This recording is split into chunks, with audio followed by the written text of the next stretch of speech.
अच्छा बताओ किसके जीवन में परेशानियां नहीं होती? एक नाम सुझाइए, किसके जीवन में परेशानियां नहीं है? उत्तर, मैया चींटी। सच बताओ, चींटी के जीवन में परेशानियां नहीं है क्या? चींटी चाह रही थी, पांव रख दिया, मारी गई। बेचारी दिन भर चलती है, कहां खाने को मिलेगा, कहां मिलेगा, कहां नहीं मिलेगा। कुत्ता के जीवन में परेशानियां नहीं है क्या? सांप के जीवन में परेशानी है। चिड़िया अपने बच्चों को रखती है, अंडा रखती है और दाना लेने जाती है, तब तक सांप आता है, अंडे खा जाता है। बताइए, क्या चिड़िया के जीवन में कष्ट नहीं है? मछली अभी बच्चों को जन्म दी थी, छोटे छोटे बच्चे उसके संग जा रहे थे, बड़ी मछली आई और मुंह खोला, सारे बच्चे पेट में बड़ी मछली के।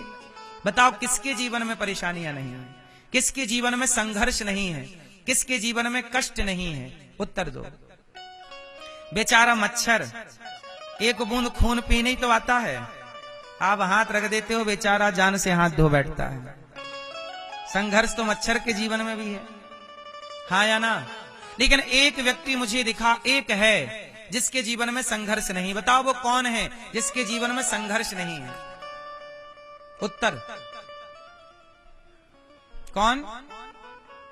कौन मेरी मां? एक है, उसका नाम है मुर्दा। जो मर गया उसके जीवन में कोई संघर्ष नहीं है, सारे कष्ट समाप्त हो गए। जो व्यक्ति जिसके जीवन में संघर्ष नहीं है वह मुर्दा है, जिसके जीवन में संघर्ष है वही तो जीवन है। इसलिए संघर्षों से डरा मत करो, परेशान मत हुआ करो, डटकर सामना किया करो, क्योंकि संघर्ष यदि कहीं नहीं है तो मुर्दे में कोई संघर्ष नहीं। चाहे कुल्हाड़ी से काट दो, चाहे जला दो, चाहे गाड़ दो, चाहे बहा दो, उसे कोई दिक्कत नहीं है। वो कुछ नहीं कहेगा कि हमें ये चाहिए कि वो चाहिए, ऐसा कि ना, जैसा मन आपका हो, कोई संघर्ष नहीं, कुछ नहीं करना, पड़ा है तो पड़ा है। बोलो हाँ। इसलिए आप जिंदा हैं, संघर्ष है तो पता लग रहा है कि आप जिंदा हैं, संघर्ष नहीं है तो पता लग रहा है कि आप मुर्दे हैं, हाँ या ना?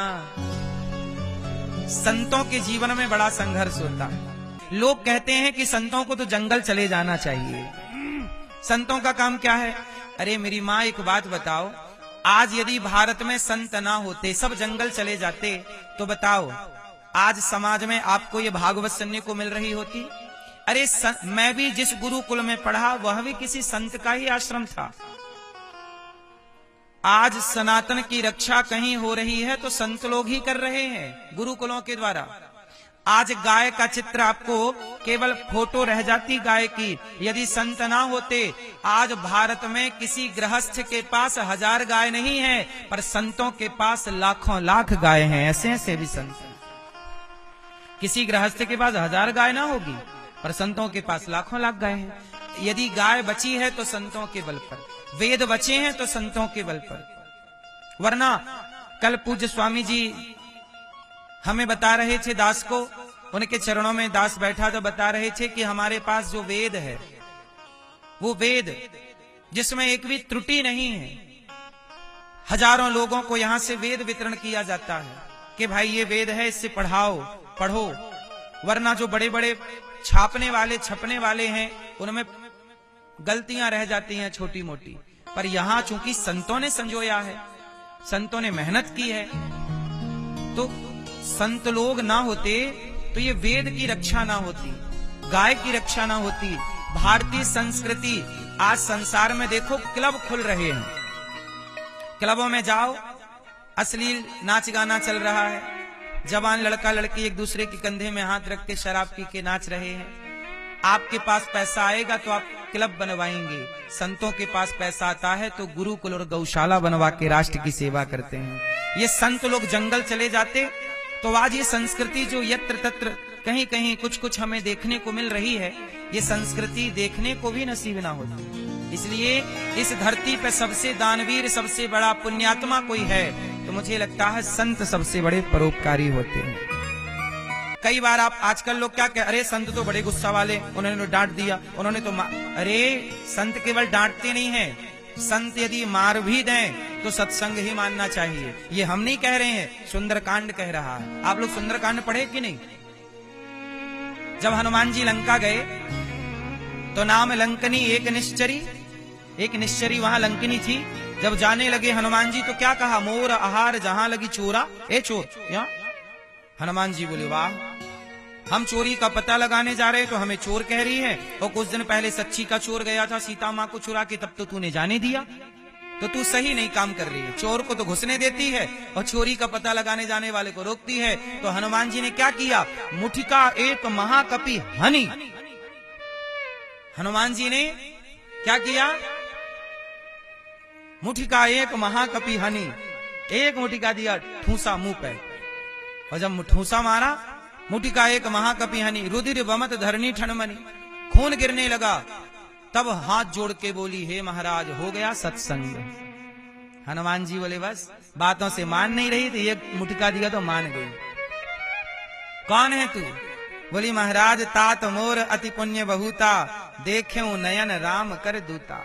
मेरा बड़ा पुण्य है कि मैंने अपने नेत्रों से राम के दूत का दर्शन किया। जब ब्रह्मा जी ने रावण को वरदान दिया था तब ब्रह्मा जी ने मुझसे कहा था कि जब किसी बंदर के, किसी व्यक्ति के एक मुठिका मारने से तू व्याकुल हो जाए तो समझ लेना कि लंका का नाश निकट है।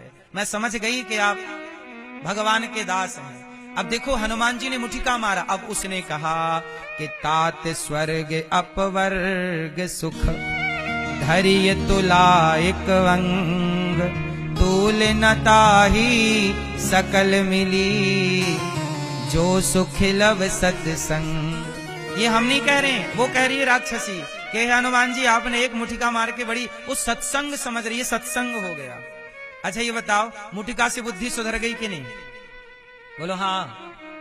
तो संत चाहे लाड़ करके, प्यार करके, कथा सुना के समझाएं या मुठिका मार के समझाएं, संतों का दरस परस कुछ भी हो, हाथी मिठाई का बना है, शक्कर का हाथी बना है, चाहे पांव खाओ, चाहे सूंड खाओ, चाहे पूंछ खाओ, सब मीठी है। संतों का संग किसी तरह प्राप्त हो, सबसे कल्याण ही होना है। संत से क्या होगा? कल्याण। इसलिए संतों के बारे में बड़ी बातें गोस्वामी जी ने और तमाम संतों ने कही हैं।